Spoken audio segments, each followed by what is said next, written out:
समाजवाद और धर्मनिरपेक्षता, सोशलिज्म और सोशल जस्टिस।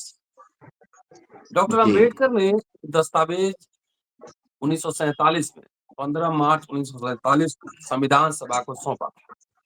दस्तावेज का नाम था राज्य और अल्पसंख्यक, स्टेट एंड माइनॉरिटी। उसमें उन्होंने स्टेट सोशलिज्म की अवधारणा विकसित की थी, स्टेट सोशलिज्म, जो कि समाजवाद के बेहद ही करीब है। अगर आप दस्तावेज पढ़ेंगे तो उन्होंने कहा था कि ये राज्य की इच्छा पे नहीं छोड़ा जा सकता है और हमें कानून बनाकर समाजवाद स्थापित करना है। मसलन जमीन का नेशनलाइजेशन होना चाहिए, पब्लिक सेक्टर यूनिट बनना चाहिए, उद्योगों पर राज का नियंत्रण होना चाहिए। ये सारे उस दस्तावेज में थे। बहरहाल संविधान सभा में डॉक्टर अंबेडकर को समझौते करने पड़े और नीति निर्देशक सिद्धांत, directive principles of the state, इससे समझौता करना पड़ा। लेकिन जवाहरलाल नेहरू से लेकर इंदिरा गांधी, राजीव गांधी तक उन्होंने उस अवधारणा को बढ़ाया, यानी कि राज्य नियंत्रित उद्योग, तमाम नेशनलाइजेशन, बैंक का नेशनलाइजेशन और जितने नवरत्न महारत्न कंपनीज बने हैं सब उसी दौरान बने। उन्मूलन हुआ जमींदारी प्रथा का, सीलिंग लगी, बैंक का नेशनलाइजेशन हुआ और उसी दौरान इंदिरा गांधी के खिलाफ एक तरह से बगावत, इंदिरा गांधी को इमरजेंसी लगानी पड़ी। उसी इमरजेंसी के दौरान इंदिरा गांधी ने संविधान में संशोधन कर सोशलिज्म, समाजवादी और धर्मनिरपेक्ष दोनों वर्ड उन्होंने जोड़े। इसकी पृष्ठभूमि ये थी कि वो समझ चुकी थी दक्षिणपंथी जो है वो पूरे राजे महाराजे के परस्त हैं, जमींदारों के परस्त हैं और कॉर्पोरेट परस्त हैं, इसलिए उन्होंने ये शब्द जोड़ा। लेकिन आज हुसबुल्ले कह रहे हैं कि ये विचार किया जाना चाहिए, हटाया जाना चाहिए। सवाल ये है कि आडवाणी और अटल बिहारी वाजपेयी 77वीं सरकार में मंत्री थे, क्यों नहीं हटाए? 5 साल अटल बिहारी वाजपेयी प्रधानमंत्री रहे, 5 साल फुल फ्लेजेड, उसके पहले भी थे, क्यों नहीं हटाया? 10 साल से सरकार है इनकी, 11 तीसरा टर्म है, क्यों नहीं हटा? अब ये सिगुफा क्यों छोड़ रहे हैं? क्या वाकई इन्होंने संविधान को अंदर ही बदल दिया? दोस्तों, रतनलाल बोल रहा हूँ और आप देख रहे हैं अम्बेडकरनामा। जेपी सिंह साहब हमारे साथ हैं, कानूनविद भी हैं, पत्रकार भी हैं, संपादक भी हैं। इनसे पूरा समझने की कोशिश करते हैं कि आखिर ये मरोड़, इन 2 शब्दों को लेकर मरोड़ क्यों है? जेपी ने 7 क्रांति की बात की थी, वो 7 क्रांति कहाँ गई? और तमाम ऐसे मसले हैं जिस पे जेपी सर से चर्चा करेंगे। स्वागत है सर। जी नमस्ते। आज देखिए लंबा सर, मैंने पृष्ठभूमि दे दी, लंबी। जी। जब आजादी मिली तब से हमारा देश लेफ्ट टू सेंटर है। हम्म। जवाहरलाल नेहरू के जमाने में कभी भी हमारा देश दक्षिणपंथी नहीं रहा है और न कभी दक्षिणपंथी देशों के साथ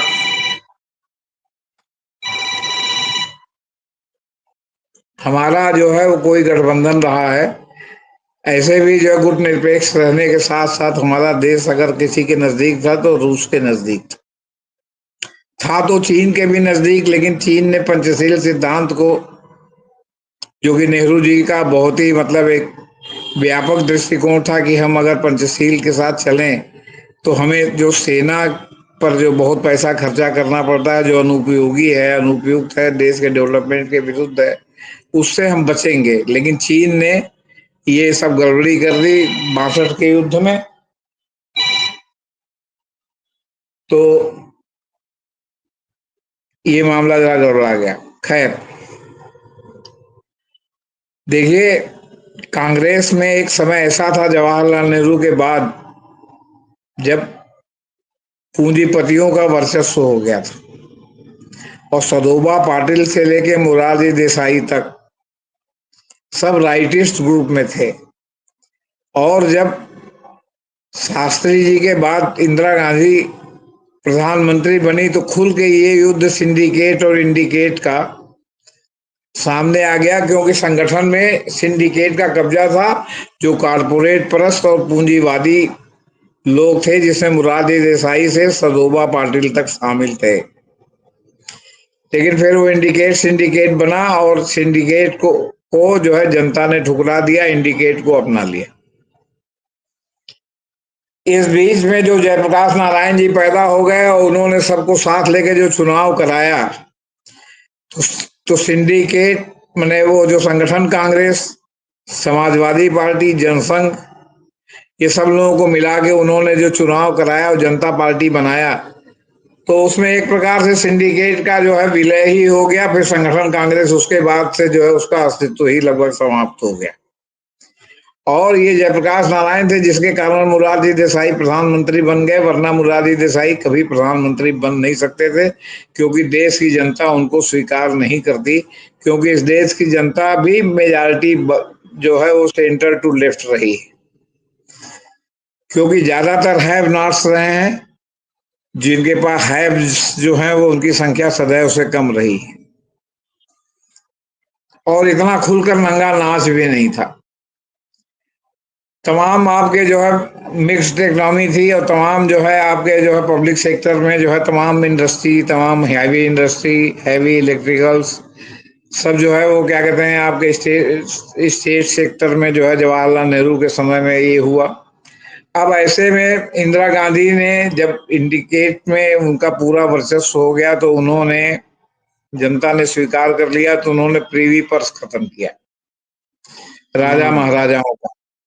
अब हुँ, राजा महाराजाओं का जो प्रीवी पर्स खत्म किया, तो उसमें जो है वो जो जितनी दक्षिणपंथी ताकतें थी, उन्होंने उसका प्राण प्रण से विरोध किया, लेकिन वो मामला जमा नहीं, सुप्रीम कोर्ट तक से उड़ गया मामला। हुँ, इसके बाद उन्होंने बैंक का नेशनलाइजेशन किया। बैंक के नेशनलाइजेशन के बाद आपके पूरे क्षेत्रीय ग्रामीण बैंकों की अवधारणा उन्होंने दी कि हुँ, गांव गांव हुँ, बैंक हो गया। और जो सबसे महत्वपूर्ण काम जो क्षेत्रीय ग्रामीण बैंक की स्थापना के बाद हुआ, गांव में डकैती लगभग समाप्त हो गई। क्यों? क्योंकि छोटा से छोटा आदमी भी जाके बैंक में खाता खोल के जो ही उसके पास 100, 200, 300, जमा 500, करने लगा। 50 रुपया है वो भी जमा करने लगा, तो घर में कुछ है ही नहीं है। और पहले से ही जो हैव नाट्स हैं उनके पास पहले से ही बर्तन भांडे मिट्टी के हैं, ये है, तो क्या लूटेंगे वो। और जो हैव्स हैं वो तो भाई पहले से ही साधन संपन्न है, उनके यहाँ बंदूकें हैं, उनके यहाँ जो है बाहुबली हैं, तो वहां डकैती डालने में तो पंजा लड़ने का डर था कि हुँ, दोनों ओर से पंजा लड़ जाएगा, तो कोई जरूरी नहीं कि उन्हीं का नुकसान हो, अपना भी हो सकता है। तो आप ये खुद नई बात देखेंगे आपने कहा है, सही। कि लूट मार चाहे जो भी हो, छिनैती चाहे जो भी हो, लेकिन आप देखते होंगे कि अब डकैती नहीं होती गांव गांव में, जो कि उसके लिए पहले बड़े लोग हर फँसे गांव हुए में, हैं, जी, उसके लिए पहले बड़े गांव लोग गांव में बैठे हुए हैं। डकैती, जी, गांव गांव में डकैती होती थी पहले। हुँ, अंधेरिया, मैं जब कुछ दिन हुँ, वकालत करता था अपने सीनियर के साथ क्रिमिनल का, तो जो जेल अररिया में बंद अंधेरिया। रहते थे डकैत, वो आते थे, कहते थे भैया हमारी जमानत जो है करा दीजिए, अंधरिया 15 दिन रहेगी, नहीं तो हम आपकी फीस कहाँ से देंगे। ये क्रूड हकीकत है सर, हम आपको बता रहे हैं। लेकिन अब डकैती है ही नहीं है, अब डकैती के सारे मुकदमे ही सब समाप्त हो गए, जो पुराने पड़े होंगे, वरना अब डकैती डकैती की एक घटना हमारे ख्याल से, इलाहाबाद नहीं, में काफी डकैतियां होती थी, एक भी घटना पिछले 10 साल में हमारे संज्ञान में नहीं आई। तो ये भी इंदिरा हुँ, गांधी जी की देन थी कि जो ग्रामीण बैंकों को उन्होंने खुलवाया एक बैंक नेशनलाइजेशन के बाद, और जो उसके लीड बैंक थे वो नेशनलाइज्ड बैंक थे, जो जिले जिले वार के हिसाब से लीड थे। इनको तो कोई नया काम करना नहीं है, 3 ठो लीड को मिला करके 1 ठो लीड में जो है विलय कर देना है। खैर, तो जब आपका जयप्रकाश नारायण का आंदोलन चला, और वो गुजरात से शुरू हुआ और बिहार में नकलचियों ने शुरू किया, और जयप्रकाश नारायण कूद गए, तो इंदिरा गांधी के इंटेलिजेंस ने इंदिरा गांधी को बता दिया कि इसका बैकबोन आरएसएस है, हुँ, और खामोशी के साथ वो अपने लक्ष्य की प्राप्ति के लिए परोक्ष में बैठ करके जो है वो पार्श्व में बैठ करके चीजों को संचालित करता है और सामने नहीं आता। और हुँ, फिर जो सबसे बड़ी उसकी खूबी है कि उसकी सदस्यता सूची नहीं है, हुँ, हुँ, वो रजिस्टर्ड नहीं है। रजिस्टर्ड होता तो उसको सदस्यता सूची रखनी पड़ती। सदस्यता सूची न रहने से महात्मा गांधी की हत्या के समय से ही वो इस बात के लिए स्वतंत्र है कि ये हमारे सदस्य नहीं है। जो पकड़ा जाए वो हम्म। आरएसएस का सदस्य नहीं है। तो ये हाल अभी तक है। आप कोई आरएसएस का सदस्य नहीं है। विश्व हिंदू परिषद आप देखते हैं ना, विश्व हिंदू परिषद, और उसकी सदस्यता सूची नहीं है। बिना सदस्यता सूची के विश्व हिंदू परिषद। ये सब आरएसएस की डिजाइन है, आपसे बता। तो उनको मालूम था। उन्होंने कहा भी कि ये सब जो है संघ की डिजाइन से जो है हमको हराया गया है, और संघ की डिजाइन से जो है ये सब आंदोलन है। फिर भी वो इतनी डेमोक्रेट थी। वो तो चाहती, तो जब शास्त्री जी के बाद वो प्रधानमंत्री बनी थी और इंडिकेट सिंडिकेट था, तभी वो जो है इमरजेंसी लगा सकती थी। तभी वो हम्म। डिक्टेटरशिप करके जो है वो सलोबा पार्टी से के लेके मुरारजी देसाई तक को जो है भीतर कर देती थी। उस समय उनको तो जयप्रकाश नारायण को भी अंदर करने की जरूरत नहीं पड़ती। हम्म। 12 तारीख को हारी और 24 तारीख तक उन्होंने सुप्रीम कोर्ट के डिसीजन का इंतजार किया। और 25 को जब इन्होंने सेना और पुलिस का विद्रोह जो है आह्वान कर दिया, तब उन्होंने इमरजेंसी लगाई। तो इस इमरजेंसी में जो उन्होंने 42वां संशोधन किया संविधान में, उसमें उन्होंने जो है प्रियम्बल में धर्मनिरपेक्ष और समाजवाद शब्द जो है वो उसमें निरूपित कर दिया, मतलब उसमें शामिल करा दिया। अब शामिल करा देने के बाद इमरजेंसी लग गई। इमरजेंसी में हो गया। लेकिन जब जनता पार्टी की सरकार बनी और जनता पार्टी की सरकार ने एक सूत्री कार्यक्रम रखा कि जैसे हमारी पहली कैबिनेट बैठक होगी, हम संविधान में संशोधन का प्रस्ताव लाएंगे, और इंदिरा गांधी ने 42वें संविधान संशोधन से जो कुछ किया है उसको हम उलट देंगे। तो उन्होंने इमरजेंसी में जो आंतरिक सुरक्षा का क्लाज है उसमें बदलाव कर दिया, और उसमें कह दिया कि साहब जब तक सशस्त्र विद्रोह नहीं होगा तब तक आंतरिक अशांति के नाम पर इमरजेंसी देश में नहीं लगेगी। और दूसरा, इमरजेंसी बाह्य आक्रमण के समय लगेगी, जो पहले भी थी अभी भी बरकरार है 352 अनुच्छेद में। अब यहाँ सवाल है कि जिस समय मुरारजी देसाई की सरकार में लाल कृष्ण आडवाणी और अटल बिहारी वाजपेयी मंत्री थे, और मुरारजी देसाई की सरकार ने 44वें संविधान संशोधन से 42वें संविधान संशोधन का सब जो प्रस्ताव उलट दिया था, तो ये जो आपका जो शामिल किया गया था जो धर्मनिरपेक्षता और समाजवाद, इसको क्यों नहीं हटाया? हम्म। अब इसको क्यों नहीं हटाया ये भी जान लीजिए। इन लोगों की मंशा शुरू से जनता पार्टी में रहने की नहीं थी, जनता पार्टी पर कब्जा करने की थी। कि बागी संगठन तो सब भीड़ तंत्र है, हमारा कैडर का संगठन है, हम धीरे धीरे पूरे संगठन पर कब्जा कर लेंगे। लेकिन ये बात खुल गई। खुलने खुलने का नतीजा ये हुआ कि राज नारायण जी से लेके चौधरी चरण सिंह से लेके मधु लीमय, जॉर्ज फर्नांडिस सब दोहरी सदस्यता का मामला उठाने लगे हम्म। कि दोहरी सदस्यता इनकी नहीं रहेगी, या तो ये जो है जनता पार्टी के मेंबर रहे, या फिर ये अपना जो है वो मात्र संगठन के मेंबर रहे। इस पे जनता पार्टी का विभाजन हो गया। तो इन्होंने जानबूझ के शुतुरमुर्ग बने रहे कि हम बाद में देखेंगे, अभी जो है अगर हम कहेंगे तो वहीं मामला फंस जाएगा कि ये लोग जो है वो जन राष्ट्रीय स्वयंसेवक संघ का जो है एजेंडा लागू करना चाहते हैं। क्योंकि जयप्रकाश नारायण के कहने पर इंदिरा गांधी को हटा के जनता पार्टी की सरकार भले बनी हो, लेकिन जो उसमें आपका क्या कहते हैं राज नारायण हो, मधु लीमय हो, उस समय जॉर्ज भी थे उसमें, और आपकी पूरी गैलेक्सी थी समाजवादी पार्टी वालों की, वो कभी भी वो आरएसएस के साथ गलबहियां करना नहीं चाहते थे। अगर जयप्रकाश नारायण नहीं होते तो जनता पार्टी का गठन नहीं होता, या होता भी तो उसमें जो है क्या कहते हैं वो जनसंघ को शामिल करके चुनाव शायद न लड़ते। क्योंकि तब तक वो जो 1967 का जो गैर कांग्रेसवाद का प्रयोग था वो फेल हो चुका था, लोहिया वाला। अब उस समय तो नहीं हटाया। इसके बाद इन्होंने पूरी कोशिश की अटल बिहारी वाजपेयी के समय कि नया संविधान हम लागू कर दे, संगमा की समिति बना दी।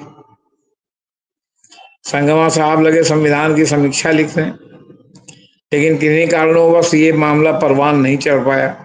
सब चुनाव हो गया, और चुनाव में जो है अटल बिहारी वाजपेयी की सरकार चली गई। 2004 में अगर जो है अटल बिहारी वाजपेयी की सरकार रह गई होती अगले 5 साल, तो हो सकता है कि संगमा का संविधान जो है ये लागू करने की कोशिश करते।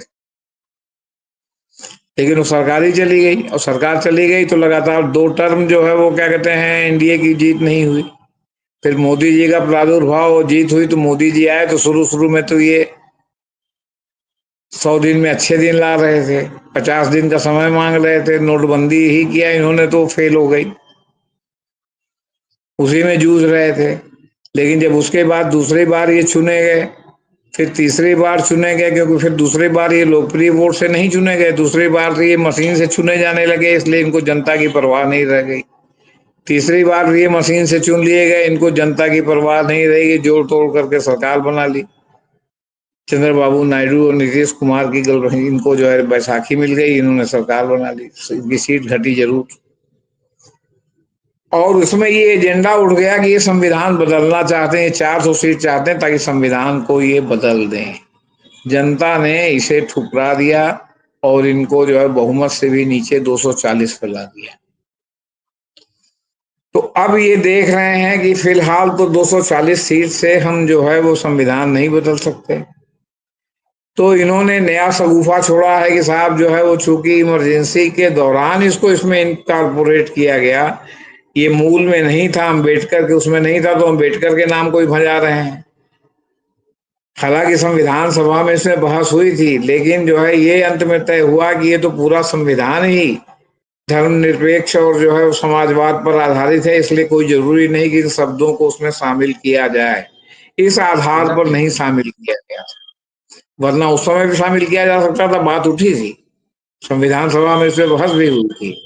तो अब इन्होंने इसको नया सगुफा छोड़ा है कि ताकि मतलब जो है इस पर एक वो बने साहब इमरजेंसी के नाम पर 50 साल के उससे जोड़ करके कि इमरजेंसी में इसको लगाया गया है, ये मूल में नहीं था।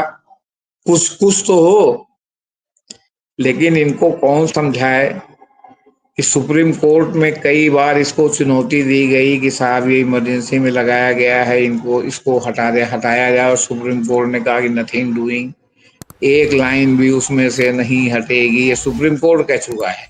अब फिर देखिए यहाँ, जिस सुप्रीम कोर्ट ने सोनिया इंदिरा गांधी को बने रहने की इजाजत दी थी, उसके खिलाफ जयप्रकाश नारायण ने आह्वान कर दिया और सेना और पुलिस को भी विद्रोह कर दिया, और फिर ये उसी सुप्रीम कोर्ट ने जब कह दिया कि ये नहीं हटेगा, तो उसके खिलाफ अब होश बोले से बुलवा दिया। उधर धनखड़ साहब बोलने लगे, वाइस प्रेसिडेंट होकर के, संवैधानिक पद पर होकर के, एक बार फिर ये एक प्रकार ये से फिर ये प्रकलांतर से सुप्रीम कोर्ट को चुनौती दे रहे हैं।